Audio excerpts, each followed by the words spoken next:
into the area and deployed divers. Once the size-up was completed, the search operation was turned over to the Santa Barbara Sheriff's Underwater Search and Rescue Team. The U.S. Coast Guard, the National Park Service, the San Luis Obispo Sheriff's Dive Team all supported our team's search efforts in the search and recovery process. Sadly, no additional survivors have been found. An additional 16 victims were located in yesterday afternoon's efforts and were brought back to our Coroner's Bureau. This makes in total 20 victims who have been recovered and transported to our Coroner's Bureau. Thus far, the victims have only been identified as 11 female and 9 male remains. There were several other victims that were seen by the divers, somewhere between 4 and 6, that are still within the wreckage, but due to the positioning of the boat, they were unable to be recovered before nightfall. Today, efforts will be made to stabilize the boat so that divers can safely enter it, search it, and recover additional victims. Divers will also map a search area based on currents and the debris field, which is about a half-mile in size, in our continuing efforts to recover additional victims and evidence. This type of underwater search and recovery operation can be taxing and dangerous, with divers operating in up to 65 feet of water. We want to make sure that this process is done safely and methodically, so we appreciate the families and the patients, the families and the public's patience and understanding as the search continues. I want to talk a little bit about the coroner's process and the investigative process. The process of identifying the victims and notifying families is underway concurrent with the search effort. Sheriff's Office investigators in our Criminal Investigation Division are working with the Family Assistance Center and the call center, which to date has received over 100 calls from family or friends who believed that loved ones were on board the Conception. Investigators are comparing information from the callers with the vessel's passenger list.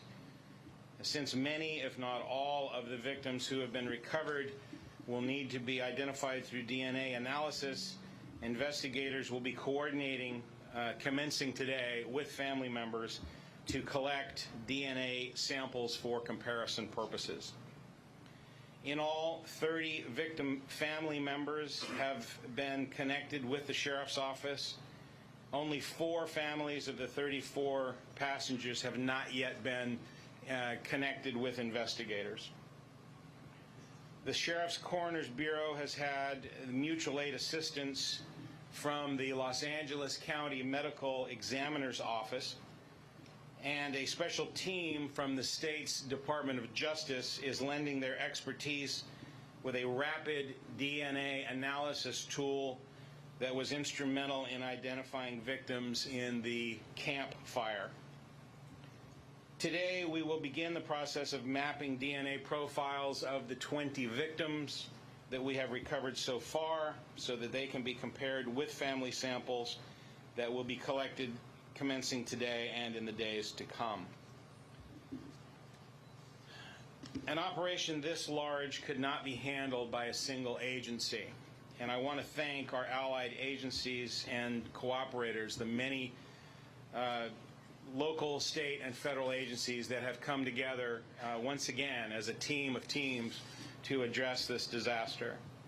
In the initial response and the first day of the incident, we thank and appreciate the Coast Guard, the Ventura County Fire Department, the Santa Barbara Harbor Patrol, the Ventura Sheriff's Office, and the Los Angeles County Sheriff.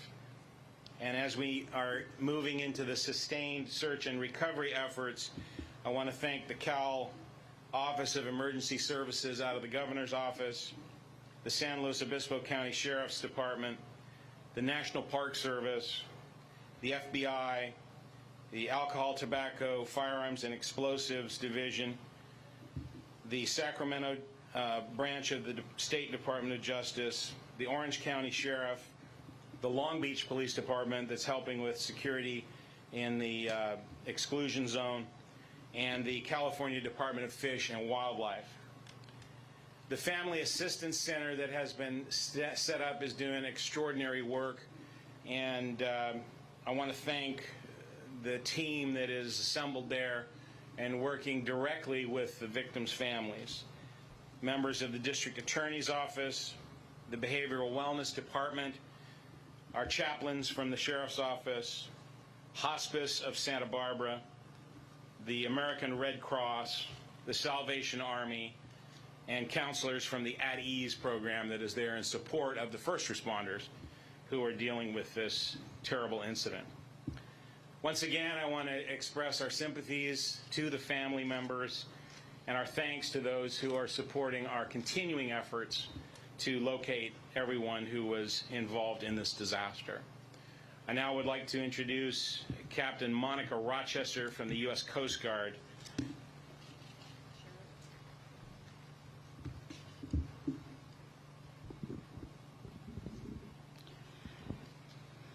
I'm Captain Monica Rochester, Captain of the Port for Coast Guard Sector Los Angeles, Long Beach. As of 9:40 a.m. this morning, Coast Guard has suspended search efforts pending further development.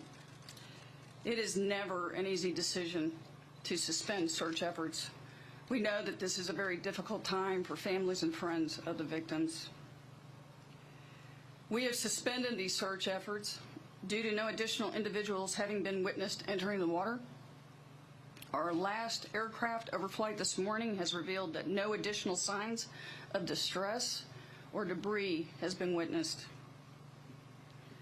The Coast Guard and other partner agencies conducted 7 missions consisting of 3 helicopter crews and multiple surface assets covering an area of approximately 160 miles.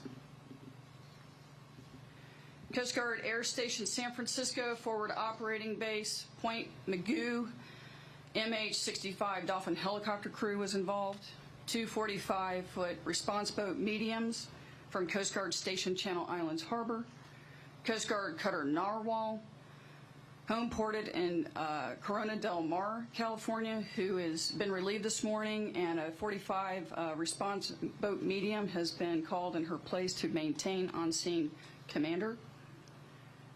The National Park Service, Santa Barbara County Sheriff's Department, Santa Barbara County Fire Department, Ventura County Fire Department. Again, our hearts, our thoughts are with the family and friends of the victims. Our total search time for our efforts was just below 24 hours. The Coast Guard will continue working alongside our partner agencies throughout the recovery and now investigation phase of this incident to try and determine why this incident occurred and what we can learn from this tragedy moving forward. We will work in concert with the National Transportation Safety Board, who is here with us today. That concludes my statement.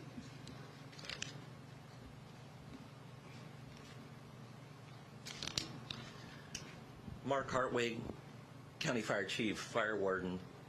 As this community continues to deal with the unfolding tragedy and as this incident really turns into a search and recovery effort, the County Fire District is committed to, on behalf of the County of Santa Barbara, expending all necessary means to find out the cause and origin of the fire aboard this vessel in the County of Santa Barbara.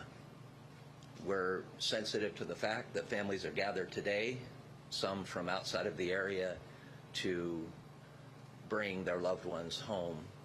And in many cases will only be faced with the ability to know that we recovered them, and then will rely on us to do everything in our power to find out what happened aboard that vessel in the last moments of these family members' lives. That's our commitment from the County of Santa Barbara, and we'll keep you posted as we get more information.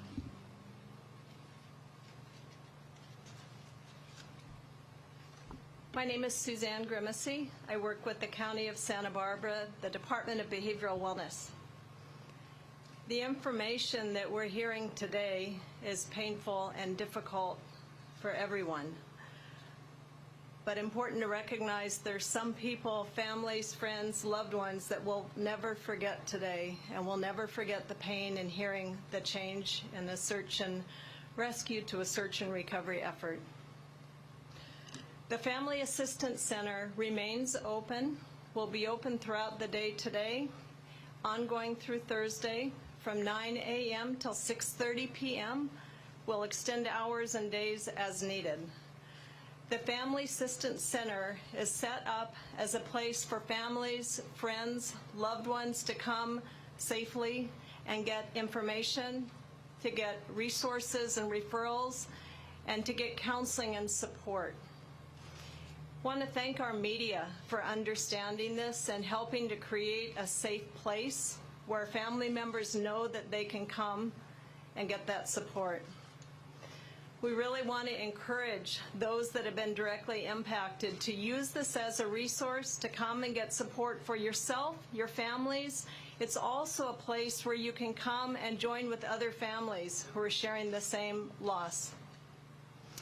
The Family Assistance Center, as you heard from Sheriff Brown, is staffed by a broad team by the Department of Behavioral Wellness. We have local clergy and chaplains. We have the District Attorney's Office present, American Red Cross, Hospice of Santa Barbara.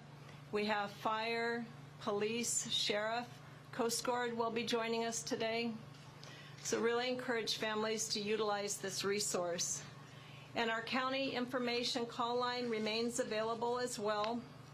The number is 833-688-5551.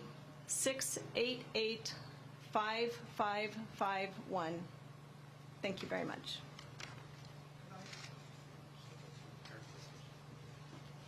All right, ladies and gentlemen, we'll take some questions right here. Captain Rochester, I'd like to ask you a two-part question, Captain. First of all, clarification for me, and many of my colleagues, are vessels like this required to have some type of smoke detector?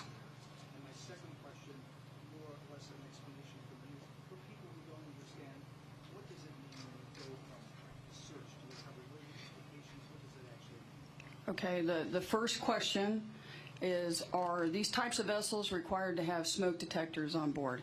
And that is correct. They are required to have that in all berthing spaces.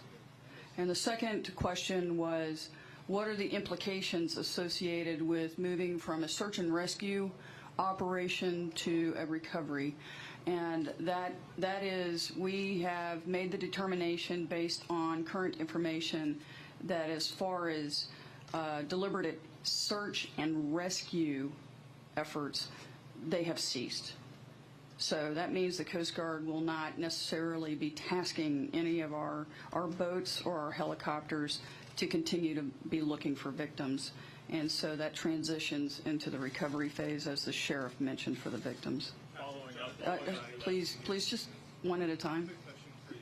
Can you explain what did the crew tell you about how this fire started and the frantic moments that followed? Okay, what did the crew tell me how the fire started and the frantic moments?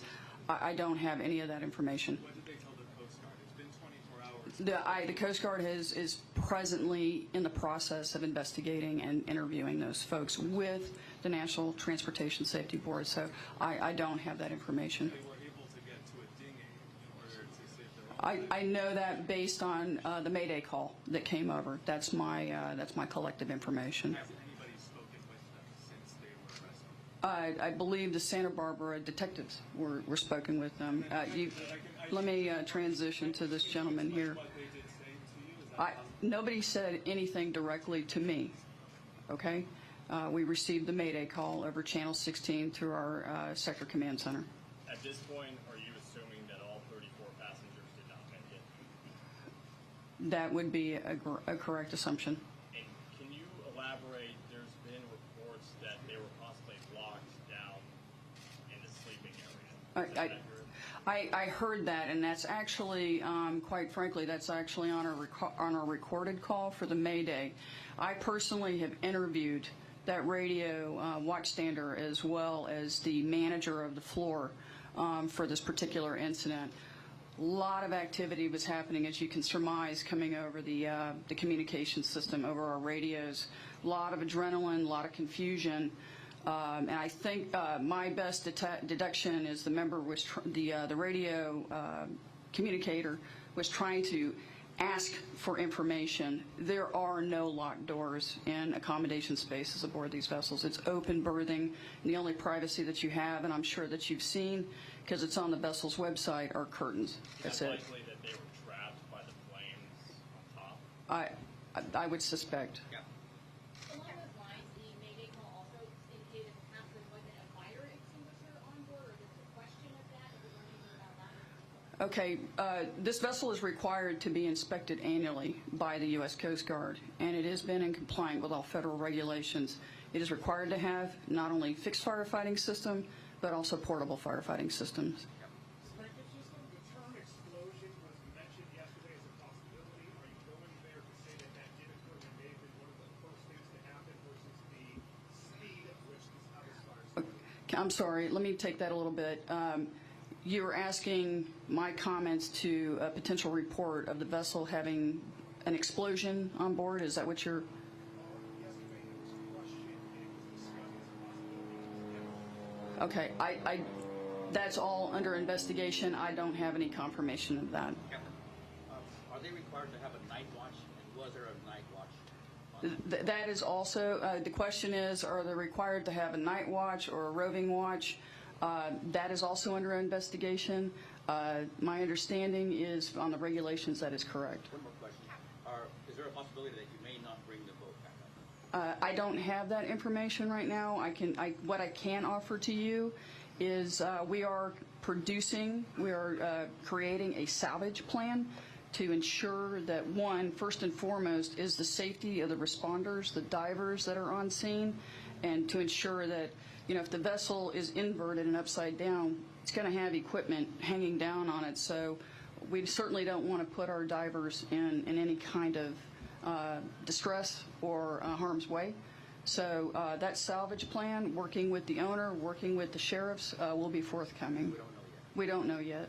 I heard some, yes. Captain, where was the Mayday call made from? Was it made from the Conception, or was it made from another vessel? And could we hear from the NTSB about their investigation? I believe the Mayday call came from the Great Escape, which is our Good Samaritan, but we certainly can follow up and confirm with that. Sir? This might be for Sheriff Brown, but I'm wondering if any of the bodies that have been recovered so far have been examined by the coroner to determine how they died, drowning, burning. The question was, have any of the bodies that have been recovered thus far been examined by the pathologist to determine what the cause of death was? And at this point, they have not. We have not conducted the actual autopsies yet on those bodies, and they have been visually examined, but not subject to autopsy.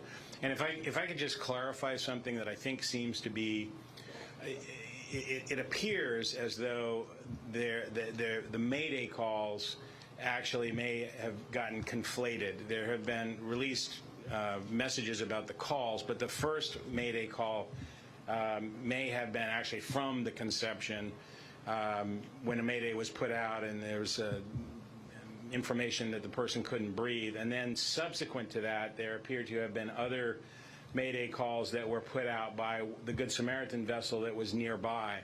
When some of the clips from those calls have been shown on the news, they have been sort of put back to back with each other, which kind of indicated it was the same conversation, which I don't believe was. So just to take that in context, there may be some conflation going on there. In addition to that, the operator of the Good Samaritan boat that rescued the 5 crew members, he indicated to the media that he heard some explosions that were occurring, but that would have been well after the fire was underway. And as I indicated yesterday, that could have been propane bottles or scuba tanks that could have been blowing up in the fire as well. So there's no indication at this point in the investigation that there was an explosion that preceded this fire or this event. Sure. The surviving crew members have been interviewed, so you must have some indication as to how this fire started. Could you share that with us? The question was, since the crew members have been interviewed, is there any indication, can we share with them what happened? We do have statements that have been written by the crew members, and the crew members will be interviewed formally today as part of the investigative process, but since the investigation is ongoing, I'm not at liberty to release any of that information right now. Question was the captain of the ship one of the members who jumped into the water and survived? And yes, all indications are that that he was. The one crew member who was not rescued appears to have been asleep in the sleeping area down below with the passengers. So I have heard from family members that they called in the morning yesterday, first thing in the morning, and never got a call until the evening. Is there a reason why there was a lapse, or has there been a lapse if families not being contacted back by the hotline? Yeah, the question was that there was a alleged delay in responding to a family member that called in the morning. I don't have any information about that. I can certainly tell you that our goal would be to contact members as soon as possible, and I'm certain that our people are working to do that as quickly as possible. Did you talk about the challenge of handling potentially dozens of bodies in a short amount of time as you investigate this? The question was that, can you comment on the challenge of handling so many bodies in such a short period of time? This is a large number, obviously, of fatal casualties that have occurred, and much more than we are normally used to dealing with. But we have received some outstanding support from Los Angeles County Coroner's Office. They have sent us a mobile cooler and additional personnel, so we have we're fully capable of handling all potential fatalities from this incident. Out of the remains found inside vessels, those come up today, and also you assume that the remaining remains are somewhere on the ocean floor? So the question was, of the remaining remains that are in the vessel, will they be brought up today, and could there be other remains that are on the ocean floor? Certainly our hope is that we will be able to penetrate the wreckage today, stabilize the vessel, penetrate the wreckage, conduct an investigation, search it, and then recover any remains that are in the boat. In terms of what is outside in the debris field, we just don't know at this point. Obviously, we're going to have to see how many total bodies we recover, and if there are still bodies missing, then we'll have to look further into the debris and the wreckage that's on the ocean floor. Sure. Are you investigating DNA the bodies because they're burned injuries? The question was, why are we using DNA to identify the bodies? But there was an extraordinarily hot fire, and the bodies do exhibit signs of extreme thermal damage. You mentioned that the majority of family members that were rang in. Are you able to give us an idea of the age of the people on board, nationalities, that kind of thing? Question was, do we have the ages and the nationalities of the people on board? I don't have that information yet. I've asked for it. It's being compiled. Anecdotally, we've heard that there was a 17-year-old that was on the vessel, and from also anecdotally, I know there were some people that were probably in their 60s. I don't have the exact range for you. As far as where they were from, the majority of the people on this trip appear to have been from the Santa Cruz, San Jose, Bay Area region that contracted with this company that chartered this vessel. With the DNA tool that was used in the campfire, how long do you think it'll take to identify the victim? Question is, how long do we think it'll take to identify the victims through the DNA process? All I can tell you is it's a rapid process compared to the normal DNA process. Normally, DNA can take days, weeks, or months to obtain. This system is capable of doing it much more rapidly than that, but I can't give you an exact amount of time. It will be done as rapidly as possible. Sir, if there are any bodies still lost at sea that aren't recovered, and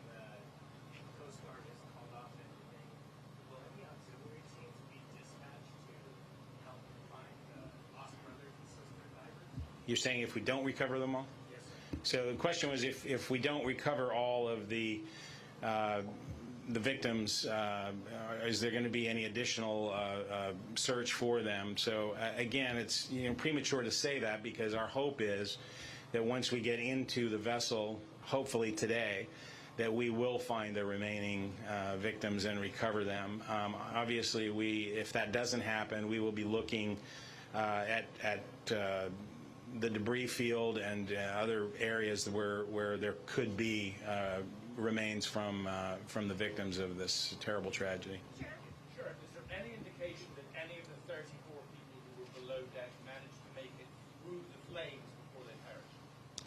Question is there any indication that anybody that was below deck managed to make it through the flames and above and to get out? And there is no indication of that at all. Sure. Two things. Was there any, why do you need to do DNA testing to have a manifest? You pretty much know what was already on the boat. And what are the families providing you to be able to do that DNA testing?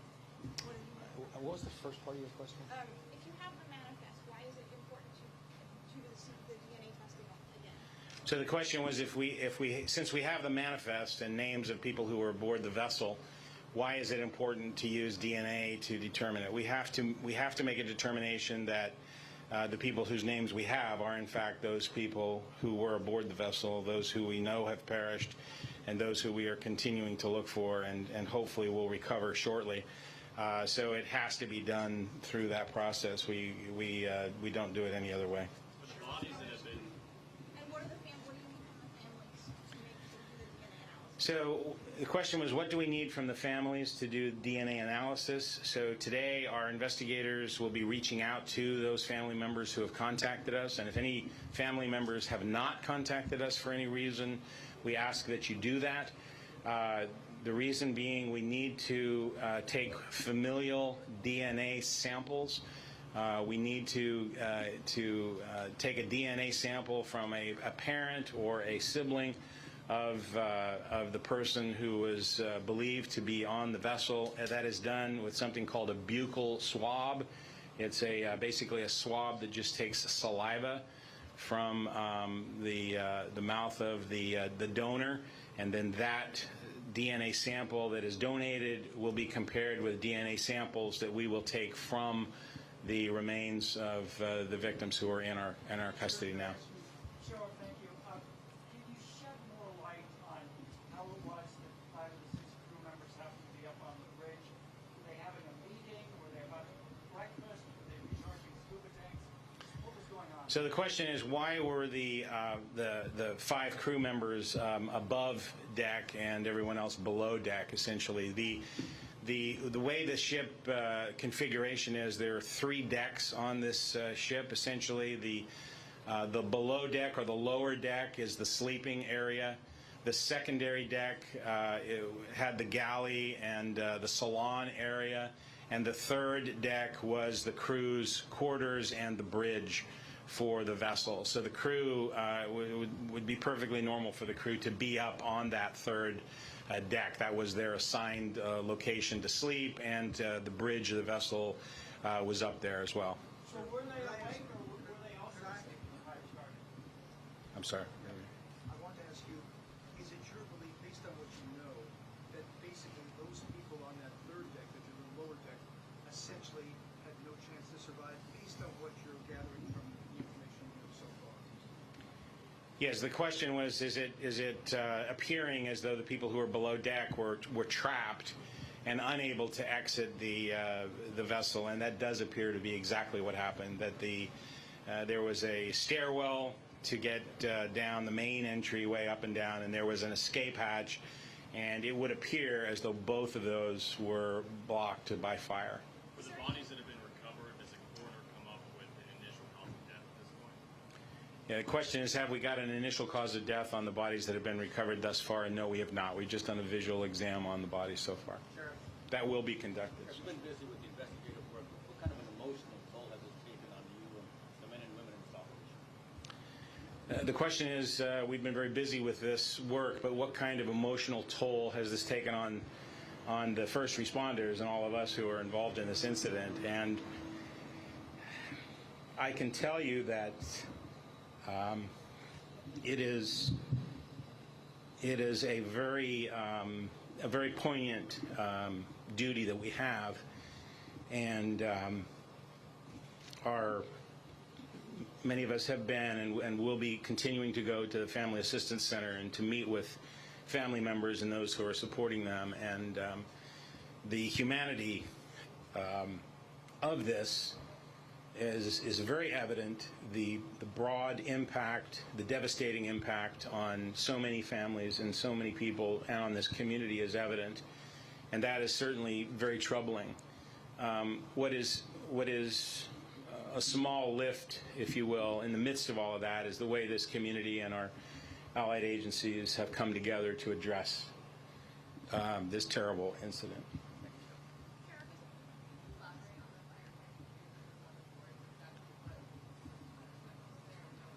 I'll let Captain Rochester answer that question.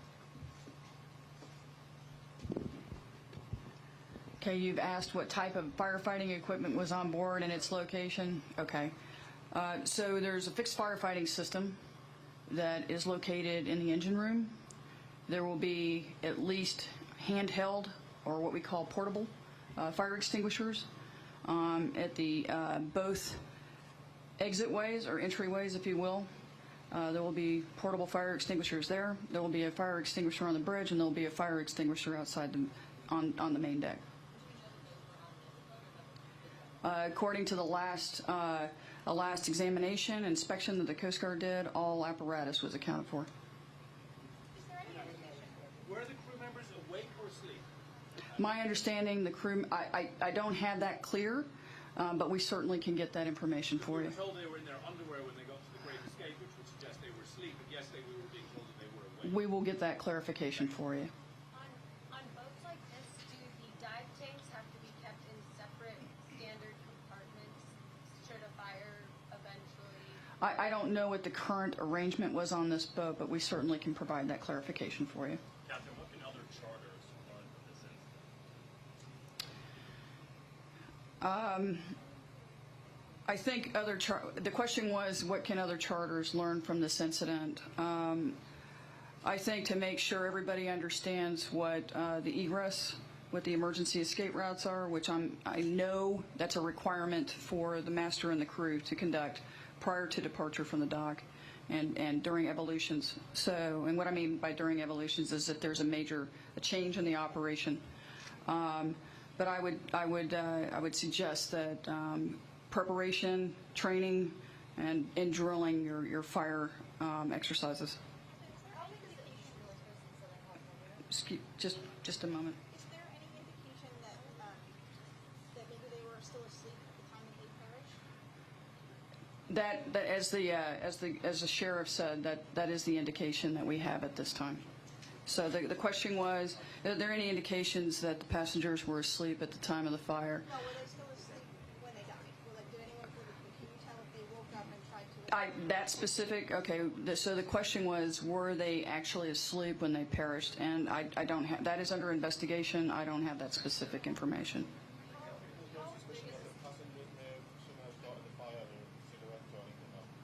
So the question is, would the passengers have had any cigarettes or anything of that nature? Is that essentially?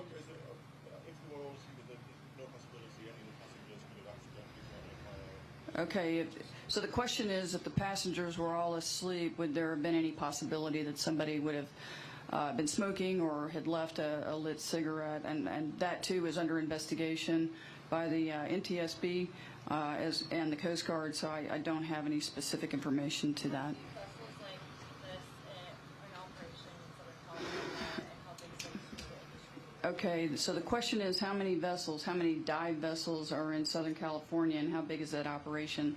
I don't have the specific numbers off the top of my head right now, but I most certainly can get that for you. It is a very robust industry, especially during the summertime, and here summertime is technically can be all year round because it's Southern California. So Will this affect the industry? I can't speak. Will this accident affect the industry? And I can't speak to that right now. Thank you.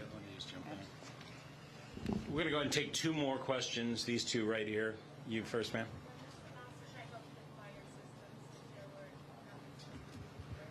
The question was, when was the last check of the fire system, the firefighting equipment? You mean it would have been in August when the inspection was conducted? Whatever the certificate of Yeah, I believe it was August that it was inspected. And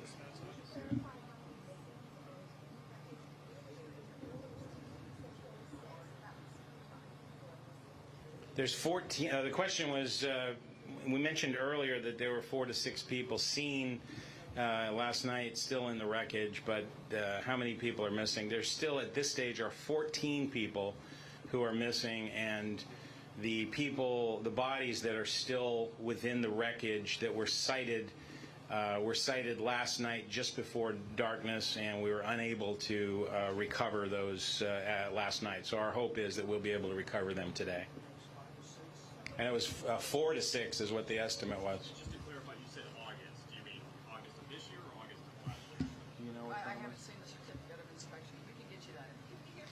Yeah, I don't want to give you information on that because I don't know for sure. I thought it was August of this year, but it might have been of 2018. But it's whenever the last inspection was done, the last required inspection was done, all of that equipment was in operational order.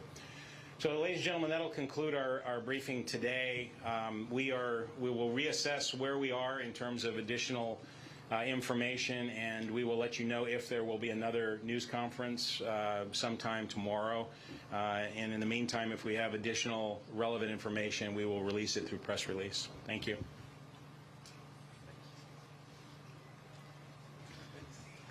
If any of our Spanish affiliates would like interviews in Spanish, Lieutenant Juan Camarena is on site, so come see me. And if anybody has any clarifying questions on the information that was presented, I'll stick around.